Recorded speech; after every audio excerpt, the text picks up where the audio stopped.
Have you ever struggled to write a story that people actually want to read? When a story is engaging and captivating, it has the potential to impact the reader in amazing ways. But if the story doesn't capture the reader's attention and keep them reading, you lose that potential to make an impact. What are some reasons that a reader wouldn't want to read your book? Well, number one is genre.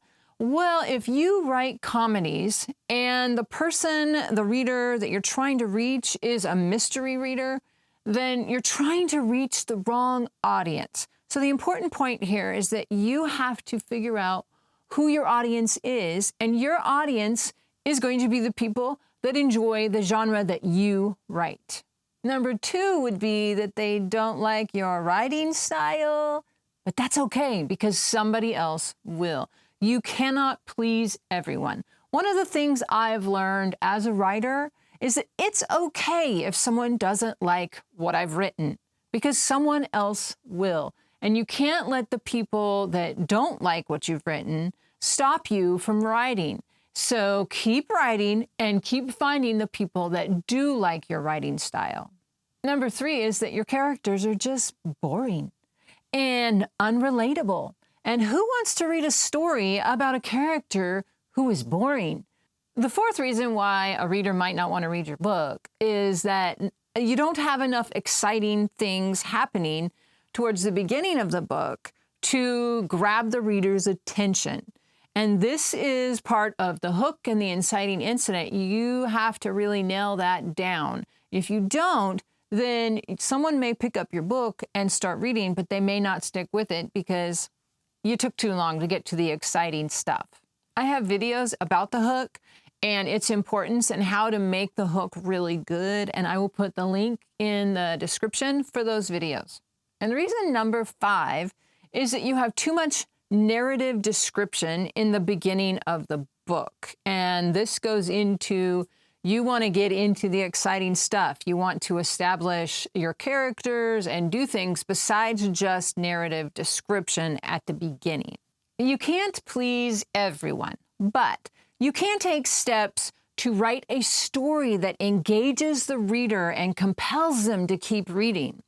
And I have 5 tips for you on how to write a story that your readers will love.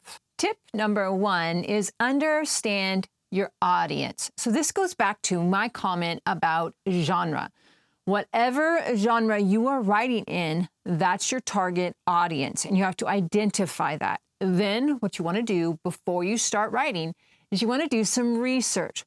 What are other books in your genre doing? What do the book covers look like? The book description, the titles. What are they doing with the story formatting? Look at the storytelling techniques that the authors in that genre are using, and look at how the conventions of that genre are being applied. Because there are certain expectations of each genre, and you want to figure out what those are so that you can meet those expectations. You don't want to write a book that you want to write. You want to write a book that your reader wants to read. And this has to do with knowing the expectations of the reader and for your genre. One thing you can do is do a Google search of reader expectations for your genre, and it'll pull up a list of what is the conventions of each genre. Tip number 2 is develop a compelling plot. So you want to keep in mind what kind of story structure you prefer to write with, and think about all of the elements of the story that go into that story structure. If you prefer the 3-act story structure, I have a video about that I'll put in the description, so you can check that out. But figure out what the conventions are of the story structure that you're going to follow so that you can make sure that you follow and you hit each one of those items that need to be in the story. So I am not a pantser. I am an outliner, and I really believe that you need some sort of plan or outline to write a really compelling story. That has been my experience. If you are a pantser, then I am happy for you, but that's not me. So if I always think about it like a road map. So when I go on a road trip, I know where I'm headed. I know my final destination. And coming up with an outline for my story is kind of like that. I can have my roadmap out. I know I'm going to get from point A to point B. And if I want to take a detour, I want to stop and sightsee, I can do that and then get back on the map or get back on the trail and get to the end destination. And the story, in my opinion, is the same way. An outline or a basic plan is very helpful. Keep in mind the essential elements of plot: exposition, rising action, climax, falling action, resolution, and denouement. Spend some time developing your plot and making sure that you hit all of those plot elements so that you have those ready. And why should you do this? Why does this matter? Because the especially the three-act story structure, has been around for a long time. It is tried and true, and it really is what people expect. The expectation of your reader is that there's going to be certain elements in the story.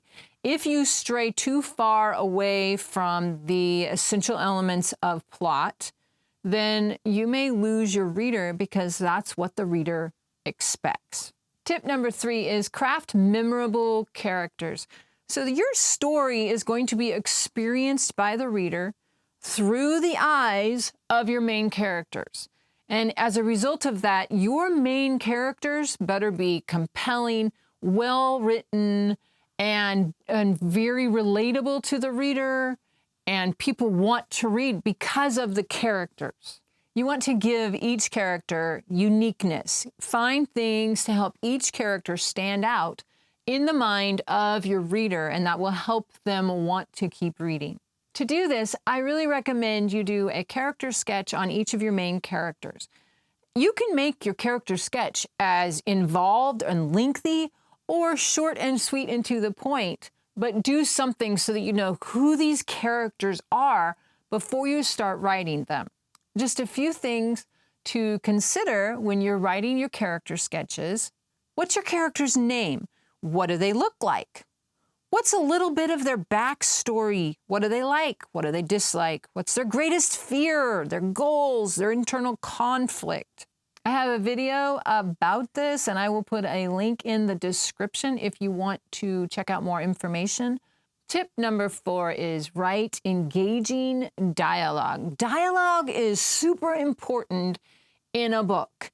It really has a way of taking your book and giving it life. It makes your characters come to life, and dialogue can be used to further the story, further the plot. If your dialogue is awkward and unrealistic and hard to read, then it has the opposite effect. So you want to go through your dialogue, make sure that your dialogue is really on point, that it's not awkward, that it's realistic, but yet to the point, and make sure that your dialogue moves the plot forward. One way to do this is to look at your character sketches and give each character something unique in the way that they speak. A slang word that they use, something that makes each character stand out. With dialogue in your book, you can break the grammar rules. Well, when we speak, we don't speak with the grammar rules. And so when you're looking at making your dialogue realistic, that's something to keep in mind. And one last thing about dialogue is the word said. You want to use the dialogue tag said more than you use creative dialogue tags. New writers tend to want to use creative dialogue tags, but said is the best dialogue tag you can use because it doesn't interrupt the reader experience. And tip number 5 is editing and revising, which is probably one of the hardest parts about writing a book. Now, new writers tend to get to this phase and they're so excited and they just want to get through and be done. and they rush through the editing and revising phase. And I do not recommend doing that. When we wrote and published our very first book, Shimmer, we paid an editor to go through it. And both of us were concerned when we got it back that there weren't very many revisions or comments, and we were expecting more. But hey, we paid this editor to do it. And once we hit publish, we got all kinds of feedback about all of the typos and all of the errors. And you know what? If we would have just slowed down and taken more time at this phase in the project, we could have had a much better product to begin with.